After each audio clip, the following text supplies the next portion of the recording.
guys, kumusta kayo? So ayan nga, for today's video, babiyahe kami papuntang Cubao, Quezon City. Galing dito sa Antipolo, Rizal. At kami ay nakasakay sa Grab. Grab nga pala guys. Marami kaming bit-bit kasi ngayong araw ay babiyahe kami papuntang Cubao. Ayan, mga kasama ko yung mga older sisters ko at yung anak ko guys. So hindi ko sinama yung mga kuya. Madaya si Bunso. Yung mga ate lang ang isinama. So dahil medyo maaga pa kami umalis galing Antipolo, ayan, moderate lang yung traffic, hindi gaanong matraffic. Ewan ko lang pa nakarating na ng Masinag, nasa may SM Masinag papuntang Cubao. Pero siguro hindi na rin dahil meron na po dong LRT from SM Masinag papuntang Cubao or diretso ka ng Recto. So kung mag-LRT ka guys, mabilis lang yung biyahe kung wala kang bit-bit. Ayun. So ito na nga guys, salamat sa inyong pagsama sa aking biyahe for today's video. Tara na. Biyahe tayo papuntang Cubao, papunta doon sa Victory Liner. Sana mag-enjoy kayo guys sa aming biyaheng pang kalsada.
So, ayan nga guys, dito na kami sa SM Masinag. Ayan.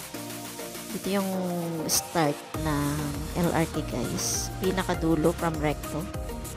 Tapos kung pupunta ka Recto, ito naman yung simula ng LRT station.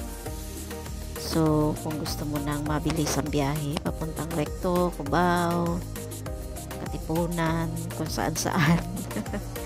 Pwede nga mag-LRT guys. Wala pang 20 minutes, nasa Cubao ka na. Pero kapag nag-jeep ka, matraffic po talaga. So, ayan. So, ayan. Ito na. Stasyon ng LRT.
Nakakamiss din bumiyahe, no? Bumiyahe dito. Nakikita mo yung mga jeep. Ayun. Ang tagal ko na hindi nakasakay sa jeep, guys. Tsaka marami ng mga motor. Yung mga joyride. Pagka solo ka lang, tapos gusto mong madalian, pwede ka rin mag-joyride. Yung mga motor lang ang gagamitin. Basta walang bit-bit nga. Ayun. Ang ganda na dito, Antipolo. So, itong way na to, papunta na to yatang Marikina. Ayan. Ang linis din, no?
So, eto na nga. Dito na kami sa Cubao. Cubao Aurora.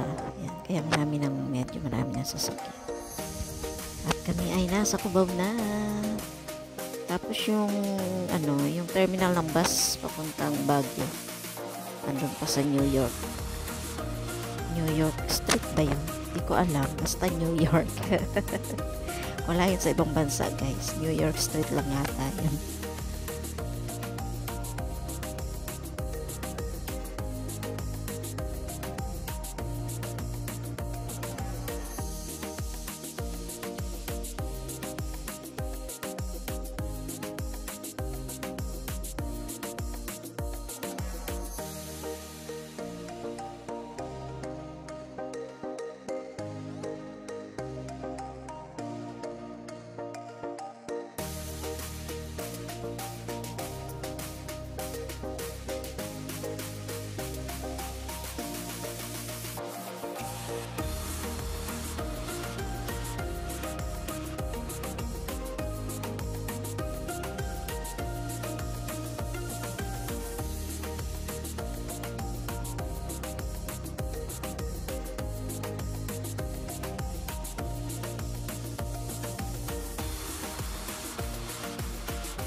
At ito na nga, malapit na kami sa terminal ng bus. Ayun, nakita ko na yung bus, guys. Oh, Victory Liner, papuntang Baguio. Ayan, dito na kami, guys. At sana makasakay kami agad. Diba? Mahaba ang pila dito, guys. Sana kami makasakay na nga at may senior citizen ako mga kasama. So, ayan. Dito na kami sa terminal. At ayun nga, guys. Ang daming pasahero papuntang Baguio. So, yung mga nangakaupo dito ay mga chance passenger. At siya nga pala, guys. Dumating kami dito ng 8 a.m. Ayan, 8 a.m. tong time ito. Tapos, ang nabili kong ticket, pang alas 2 na. Ang haba ng aming aantayin. So, ang ginawa namin, guys, pumila kami dito sa chance passenger. Ayan. Nag-chance passenger kami. Baka sakali makasakay kami ng maaga. Mas maaga kaysa sa 2 p.m. Ayan. Lahat po ng mga nakaupo dyan ay papuntang Baguio. Ayan. Diba? Dami.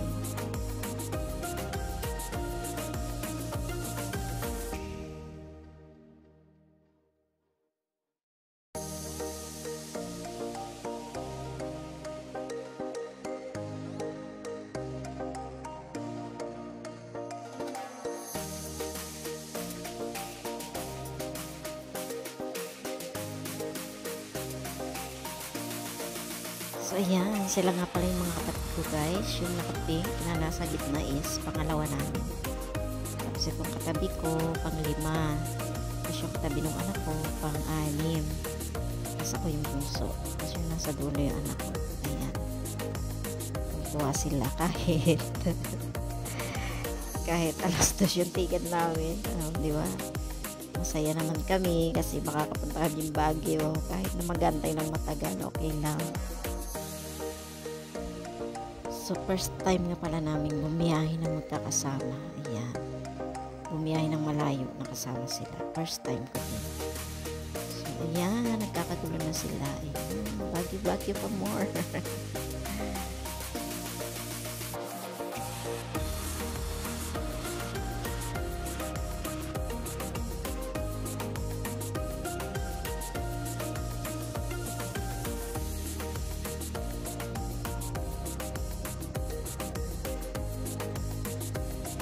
So, yan nga, guys.